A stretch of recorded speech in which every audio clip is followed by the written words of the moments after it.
Hello, কি করছো গো? ও আচ্ছা আচ্ছা আচ্ছা, শোনো না, একটা দারুণ খবর আছে জানো তো। আজকে না বাড়িতে কেউ নেই, না মা, না বাবা, না দাদা, না দিদি, সবাই মাসির বাড়িতে গেছে। তুমি চট করে চলে আসো, বুঝলে? রাখি ফোনটা। হ্যাঁ বলো।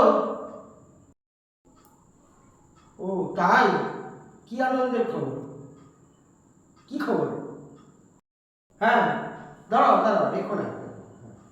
আগের বারেও তো তুমি একবার ফোন করলে, বললে যে মা নেই, বাবা নেই, দাদা নেই, দিদি নেই, চলে এসো। আমি তো চলে আসলাম মুরগার মতো।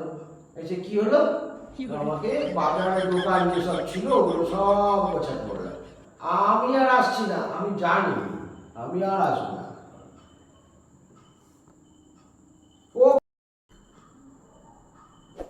হায় রে, কি হবে না?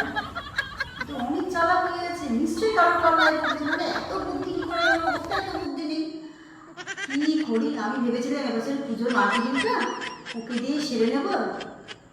আর বলো না, আর বলো না।